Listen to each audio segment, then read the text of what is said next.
kadar keciciran murid pada peringkat rendah menurun daripada 0.12% pada tahun 2019 kepada 0.07% pada tahun 2022. Pada peringkat menengah pula, kadar keciciran menurun daripada 1.14% pada tahun 2019 kepada 0.99% pada tahun 2022.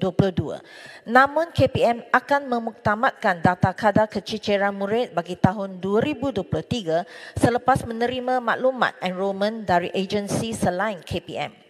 Bagi tempoh 2019 hingga 2022, pada peringkat sekolah rendah, keciciran murid yang melibatkan tahun 3, tahun 4 dan tahun 6 menunjukkan peningkatan, manakala tahun 2 dan tahun 5 menunjukkan tiada keciciran murid dan penurunan dalam tempoh tersebut.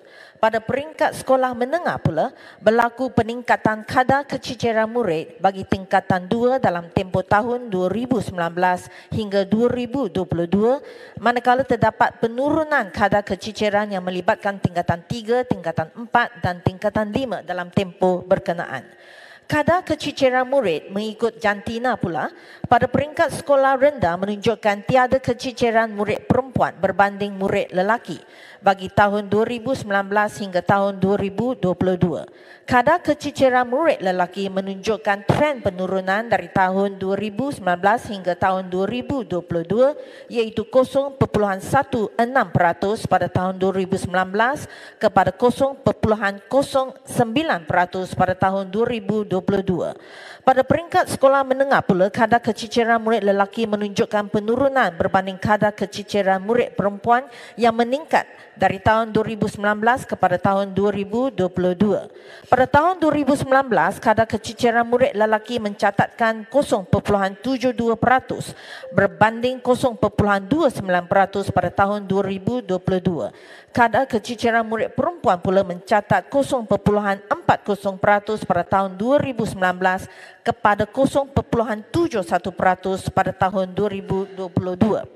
Untuk makluman, berdasarkan rekod dalam sistem aplikasi pangkalan data murid dari tahun 2019 hingga 2023 didapati sebab utama murid berhenti adalah tidak berminat ke sekolah, bekerja, masalah keluarga, berkahwin dan sukar ke sekolah disebabkan faktor jarak.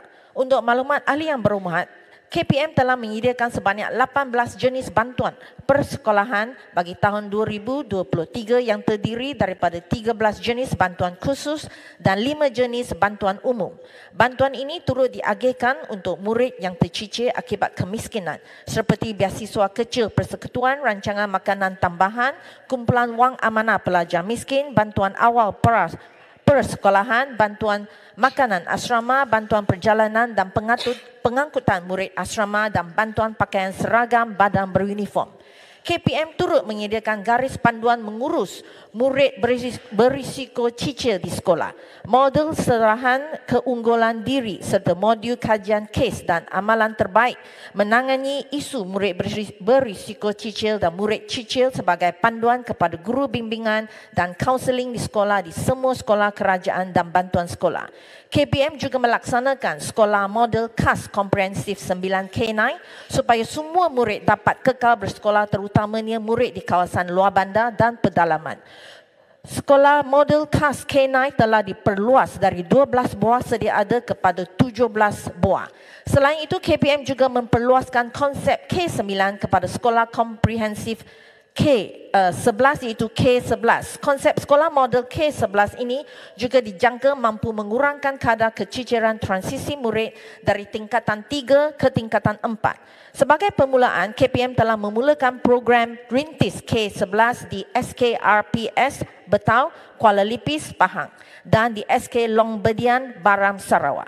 KPM juga menjalankan program outreach murid cicir di semua PPD dengan kerjasama komuniti setempat. Objektif program outreach murid cicir ini adalah memberi intervensi berfokus bagi membantu murid cicir untuk kembali ke sekolah. Pada tahun 2022, program ini telah berjaya mengembalikan seramai 5,121 orang murid sekolah rendah dan 1,711 murid sekolah menengah. KPM yakin semua usaha serta inisiatif yang dirancang dan dilaksanakan ini dapat menangani keciciran murid dan memastikan mereka kekal dalam sistem pendidikan negara sehingga tamat tempoh persekolahan. Sekian, terima kasih. Petalin Jaya. Terima kasih. Lega saya mendengar bahawa tahap keciciran makin menurun. Namun kita sedar bahawa kadar kemasukan sekolah menengah di negara kita masih mencabar. Dan statistik juga mengesahkan bahawa pendidikan yang tinggi akan mendatangkan pekerjaan yang bergaji lebih tinggi. Memandangkan Thailand telah pun mewajibkan pendidikan sehingga umur 15 tahun dan negara-negara OECD memang mewajibkan pendidikan sehingga tamatnya sekolah menengah. Soalan saya adalah, adakah kementerian akan melaksanakan pendidikan wajib sehingga tingkatan 3 sebagai langkah menyelamatkan lebih ramai murid yang tercicil serta meningkatkan purata tahun di sekolah? Terima kasih. Terima kasih Yang Berhormat. KPM kini sedang menyediakan draft rang undang-undang pendidikan pindaan bagi cadangan melanjutkan pendidikan wajib dari peringkat pendidikan rendah kepada pendidikan menengah. Bagi memperkemaskan draft rang undang-undang yang sedang digubal, KPM telah mengambil pelbagai inisiatif termasuk mengadakan sesi libat urus bersama-sama pelbagai pihak berkepentingan seperti agensi kerajaan berkaitan, Suruhanjaya Hak Asasi Manusia Malaysia (SUHAKAM), Kesatuan Perkhidmatan Perguruan Kebangsaan NUTP dan Badan Bukan Kerajaan. Sekian, terima kasih. Yang Berhormat, tekan. Yang Berhormat Pak Simah. Pasir Salat. Terima kasih Datuk Yang Pertua.